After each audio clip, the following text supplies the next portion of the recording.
예, 이 자리에 오신 모든 말걸음에 하나님께서 복 주시길 바랍니다. 저녁 시간에 많이 피곤하시고 또 바쁘신 와중에도 이 시간을 구별하여서 오신 모든 분들에게 준비된 축복이 마음껏 내려지기를 기원합니다. 어제에 이어서 예수님을 바라봄이라는 주제로 말씀을 살펴볼 텐데요. 어제의 내용을 아주 요약해서 복습을 하고 오늘 내용을 이어가도록 하겠습니다. 어제 저희는 교회 증언 5권 199에서 202쪽에 있는 예수님을 바라봄이라는 엘렌 화이트 글을 함께 살펴보았습니다. 하나님께서 나를 받아주셨는지를 확인하기 위해서 나의 감정을 바라보는 것은 결국은 우리에게 실망밖에 가져오는 것이 없습니다. 그 대신 우리는 온전하게 하시는 예수님을 바라보아야 하죠.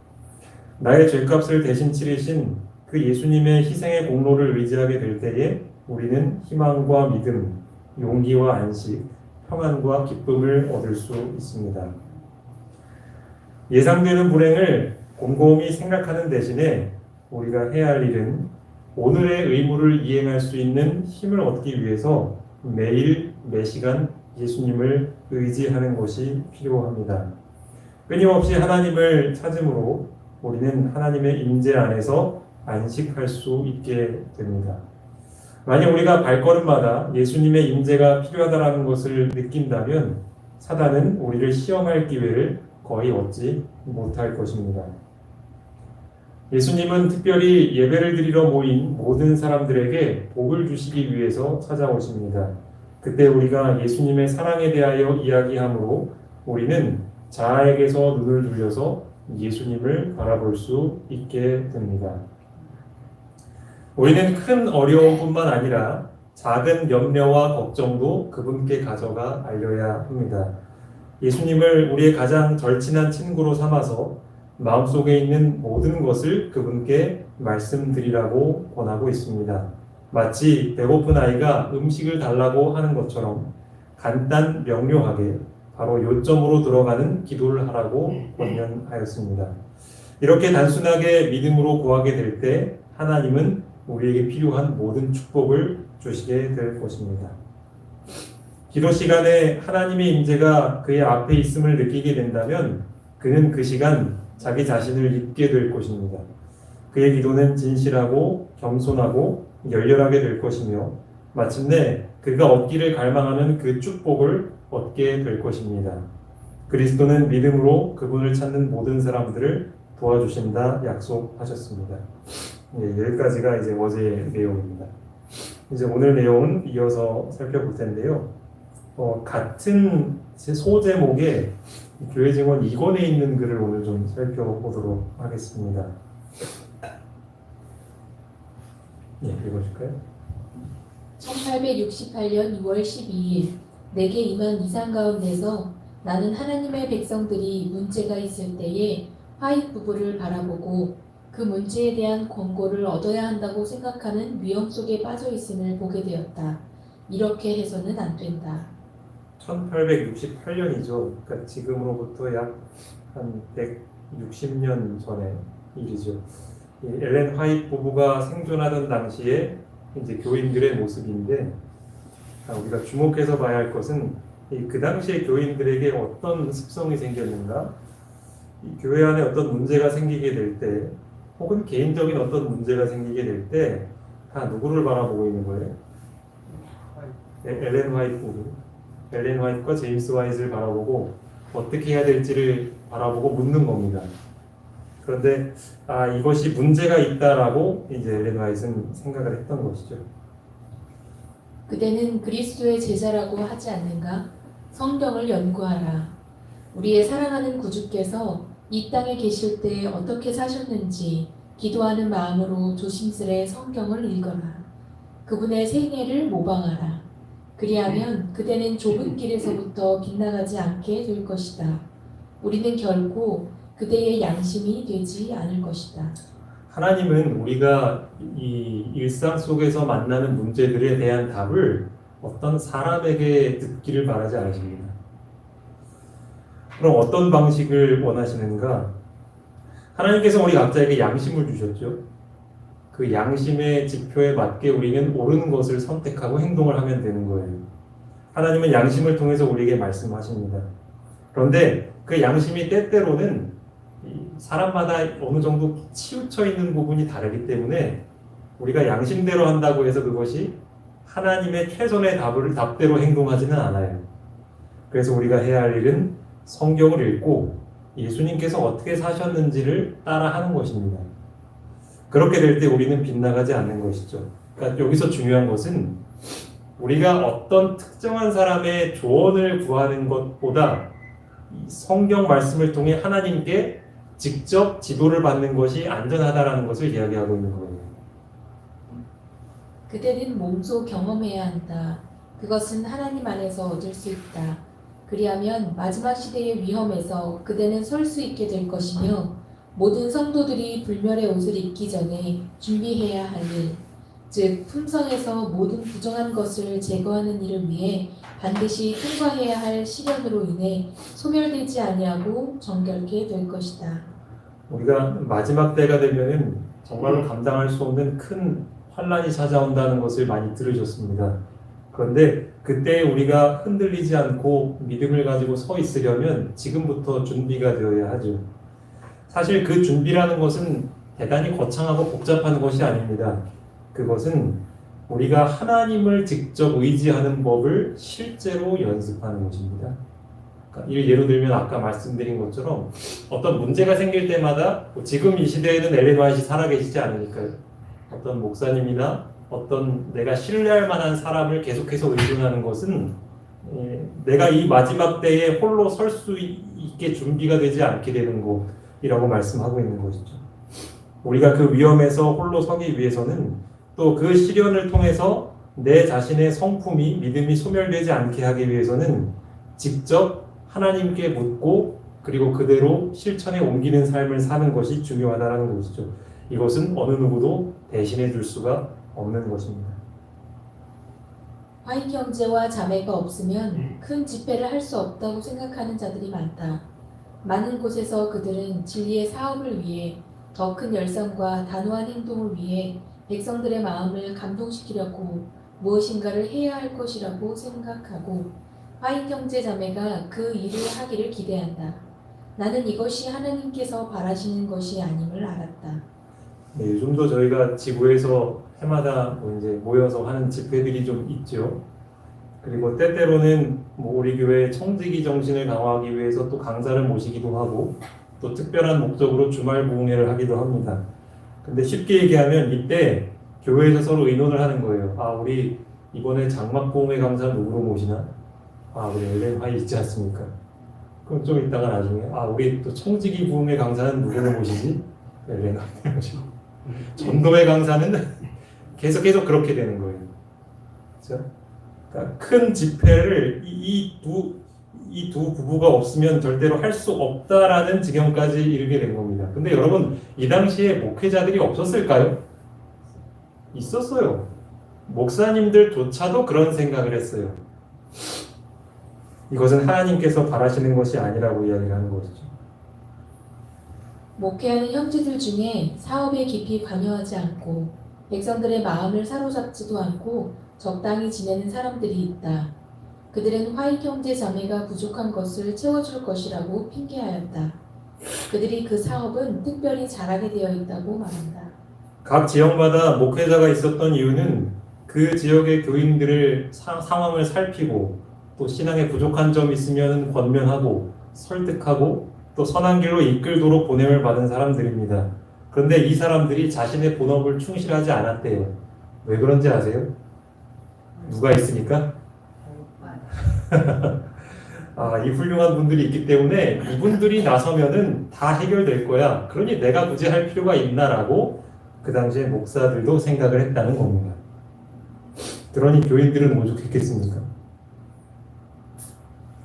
그들의 결함의 부담은 우리에게 과중되었다.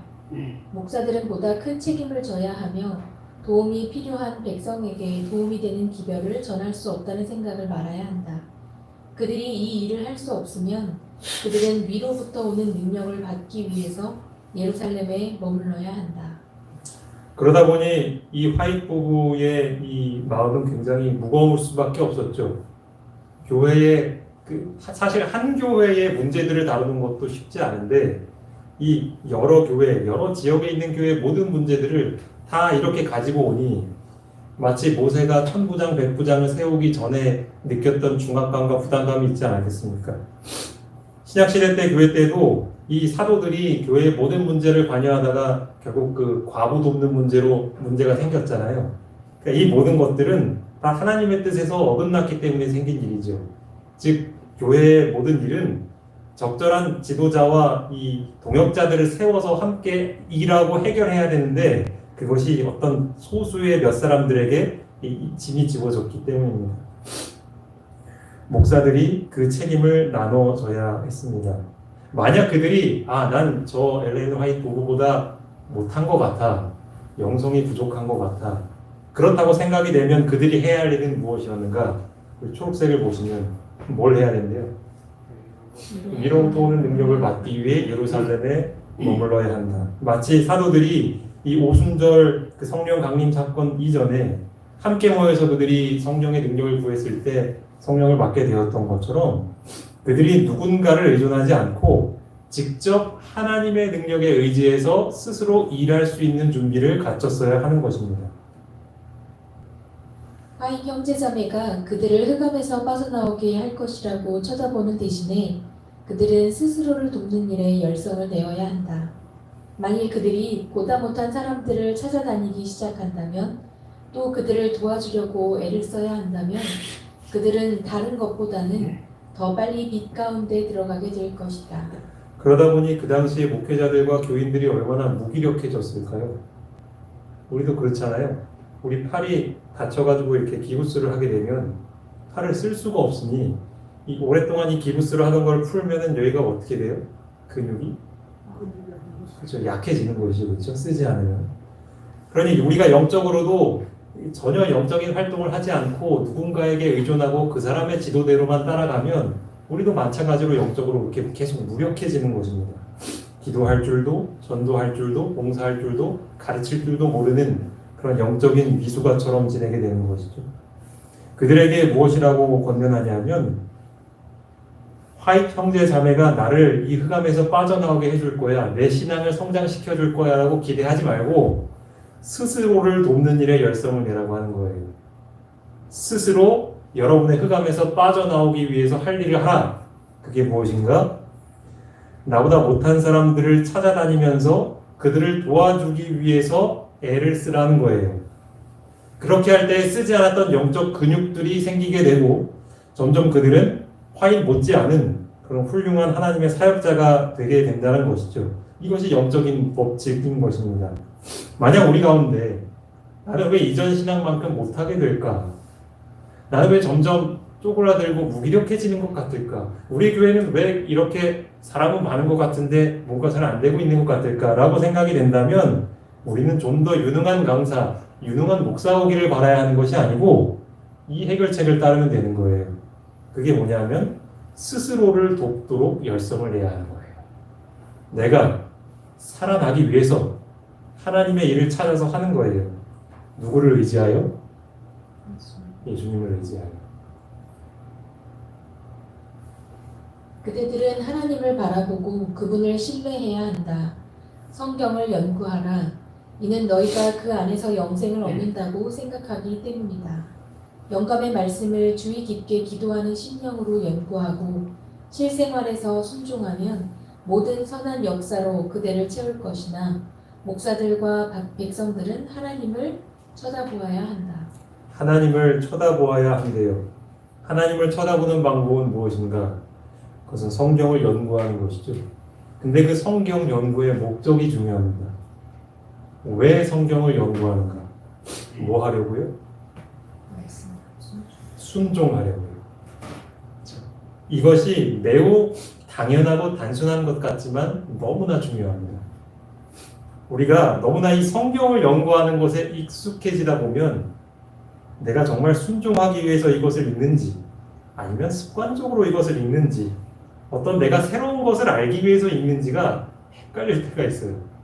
그래서 성경을 읽고 나면 그 자체로 만족하게 되는 경우가 상당히 많아요.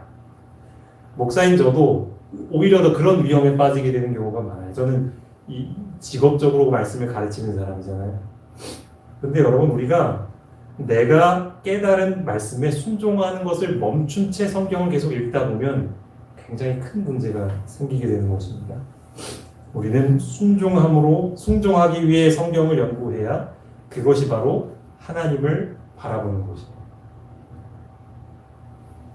수백 년간 에녹은 하나님과 동행하였다. 그는 타락한 시대에 살았다. 그러나 그는 그의 마음을 헌신과 사랑의 순결을 위하여 훈련하였다. 그의 대화의 주제는 하늘의 사물이었다. 그는 자신의 생각을 이런 길로 흐르도록 스스로 교육하였으며 그의 얼굴은 예수의 얼굴에서 비치는 빛을 머금고 있었다.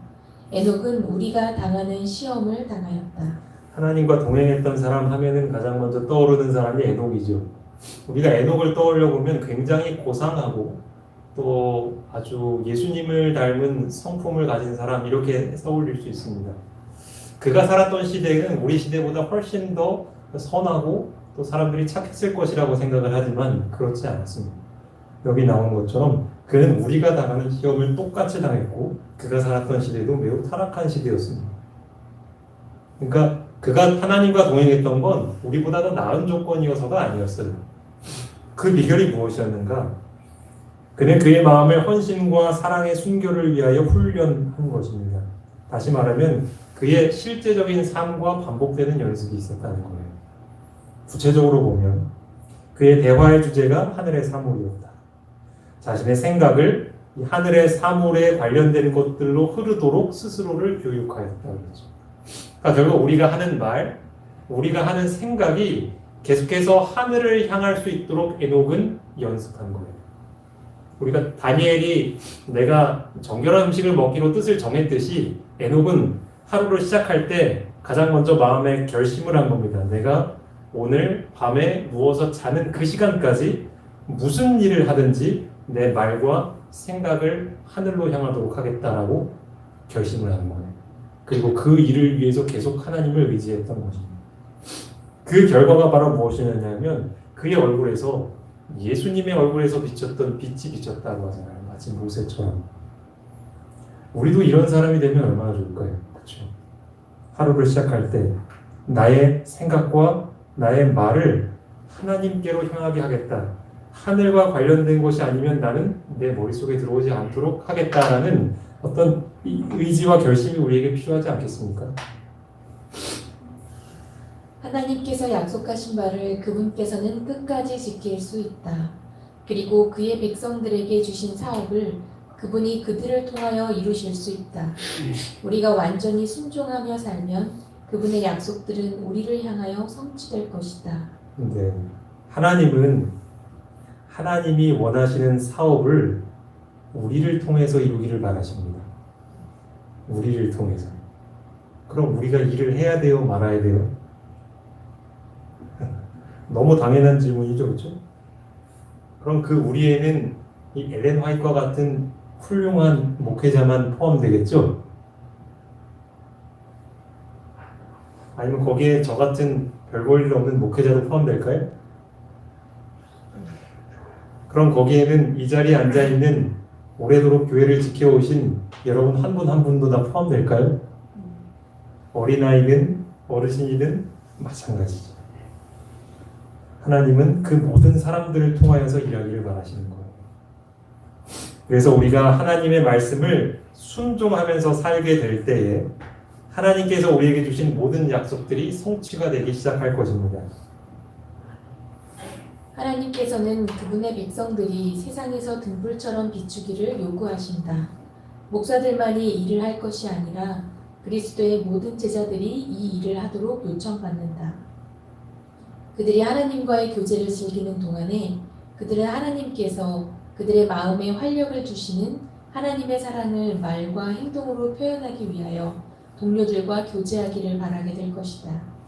네. 모든 제자들에게 요청받는 그 일은 뭐냐면 그들이 경험한 하나님의 사랑을 말과 행동으로 사람들에게 전하라는 것이죠. 근데 이 글을 가만히 보니까 제가 생각났던 게 사마리아 여인의 이야기였어요. 그렇죠? 그 여인은 사실 아시는 것처럼 다른 이웃들과 별로 접촉을 하지 않았던 사람이었습니다. 다 손가락질하고 수군수군대는 것이 싫었기 때문이죠. 그런데 그런 여인이 사람들을 피하여서 물을 길러 왔다가 누구를 만나요? 예수님을 만나잖아요. 그리고 나서 그 예수님과의 교제하는 시간을 통해서 그의 마음속에 저 어떤 것으로도 만족할 수 없었던 그분의 사랑을 마음속에 느끼게 된 거예요. 그게 너무나 좋아서 자기가 원래 여기 왔던 목적을 잊어버렸잖아요. 그게 뭐였어요? 물 들어온 거잖아요. 물동이를 버려두고 다시 동네로 달려갔잖아요. 뭐 하러 간 거예요? 선하러 간 거죠. 하나님과의 시간을 통해서 자기가 경험한 게 무엇인지를 사람들에게 나눠주고 싶었던 거죠. 이게 하나님께서 우리 모두에게 바라시는 일이죠. 그것은 하나님을 만난 한두 사람의 이야기가 아니라 하나님을 만난 모든 사람이 해야 할 일이라는 것이죠. 그러니까 우리가 여기서 또 하나 이제 우리가 발견할 수 있는 방법은 무엇이냐면 내가 전도를 해야 되는데 어떻게 전도를 잘할 수 있을까 고민하시는 분이 혹 계시다면 여기에서 힌트를 얻으시기 바랍니다. 우리가 하나님을 전하고 싶다면 하나님과의 교제를 즐겨야겠죠. 하나님과의 교제. 에녹처럼 하루 종일 나의 말과 생각을 늘 하나님께로 향할 수 있도록 찬양으로, 말씀으로, 기도로 그렇게 하나님과 교제하게 되면 우리의 일상 속에서 하나님께서 나에게 들려주시는 음성, 또 나의 기도를 하나님께서 응답해 주시는 경험, 그것을 통해서 나의 삶에 변화된 경험들을 누가 시키지 않아도 나누고 싶어서 견딜 수가 없을 것입니다. 그 모든 일이 우리 모든 교우님들에게 일어나길 바랍니다. 이런 식으로 그들은 세상의 등불이 될 수 있다. 그들을 통하여 전달된 빛은 꺼지거나 빼앗기지 않을 것이다. 그것은 그 안에서 행하지 않는 자들에게는 참으로 흑암이 될 것이다. 그러나 그 빛 안에서 순종하고 행하는 사람들의 길에서는 점점 원만한 광명으로 빛날 것이다. 예수님은 빛이시죠. 어둠을 밝히시기 때문에 그런 이름이 붙었습니다. 우리 또 진리를 빛이라고 합니다. 그것은 오류를 밝혀주는 그런 빛과 같은 역할을 하기 때문에 그렇습니다. 우리가 이전에 알지 못했던 성경의 진리들을 하나하나 깨달게 될 수 있습니다. 설교를 통해서든 개인적으로 성경을 연구하면서든 경험을 통해서든 마찬가지입니다. 그런데 그 빛들이 정말로 나를 진리로 이끌어서 구원하려면 그 빛을 받아들인 것만으로는 불충분하다는 거예요. 아까 말씀드렸죠.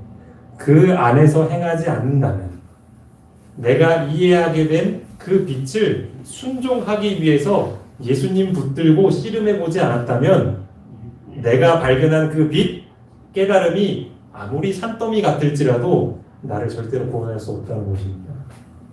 오히려 내가 한 가지의 빛을 발견했다 할지라도 그 빛에 순종하기 위해서 모든 것을 희생하고 포기할 수 있었다면 그 사람은 하나님께서 그를 구원해 주실 거예요.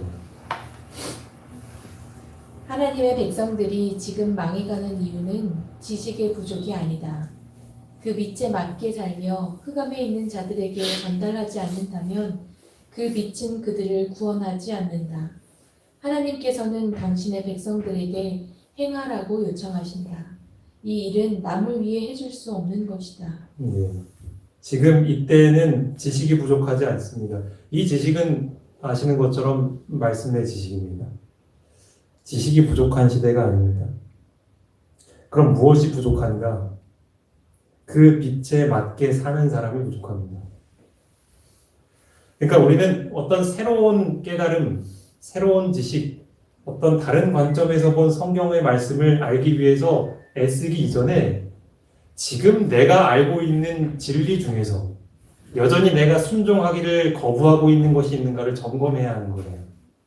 그 문제가 해결되지 않으면 우리에겐 아무리 새로운 빛과 깨달음이 온다 할지라도 우리에게 아무 유익이 되지 않는다는 것입니다. 그런데 이 일은 남이 해줄 수 있다 없다? 없다. 이것은 온전히 하나님과 나와의 개인적인 관계에서 일어나는 일이에요. 내가 해야 할 일입니다. 제가 아내를 위해서도 자녀를 위해서도 저도 할 수 없는 일입니다. 스스로 해야 하는 일이죠. 여러 해 동안 지식과 참 경건의 생활에서 진보를 이루지 못한 사람들이 많다. 그들은 경건과 참 거룩함을 이루기 위해 마음을 쓰지 않았다. 목사들과 교인들은 새로운 회심, 마음의 변화를 경험해야 한다. 이것이 없으면 우리는 생명으로 쫓아 생명에 이르는 향기가 아니요 사망을 쫓아 사망에 이르는 냄새이다. 지금 우리에게 필요한 것이 바로 이것이죠. 경건과 참 거룩함을 이루기 위하여 힘쓰는 것입니다. 이것이 우리가 지금 집중해야 할 일입니다. 그리고 이것이 우리가 일상 속에서 하나님을 지속적으로 바라봐야 하는 이유입니다.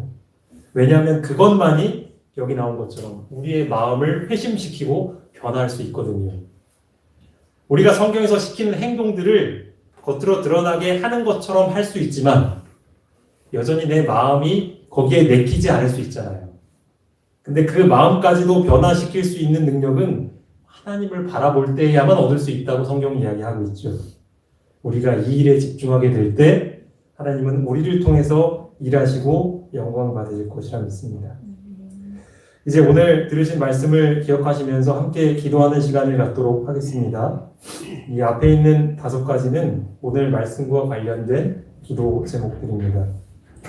사람을 의지하는 대신에 하나님을 의지하여 사역할 수 있도록 기도하시기 바랍니다. 두 번째로 내가 순종하기 위하여 성경을 연구할 수 있도록 기도하시기 바랍니다. 그리고 세 번째는 마음의 변화 그리고 참된 회심이 내 안에서 경험될 수 있도록 기도하시기 바랍니다. 네 번째로 하나님께서 이미 나에게 주어진 빛을 성실하게 순종할 수 있도록 기도하시기 바랍니다. 다섯 번째로 에녹과 같이 지속적으로 예수님을 바라볼 수 있도록 기도하시기 바랍니다. 특별히 이 2가지는 제가 추가한 것입니다. 몸이 아프신 분들을 위해 또 올해의 봉평교회의 선교 사역을 위해 함께 기도해 주시기를 바랍니다. 우리 음악이 나오는 동안 기도해 주시고 개인적으로 기도하시고 마치는 대로 돌아가시도록 하겠습니다.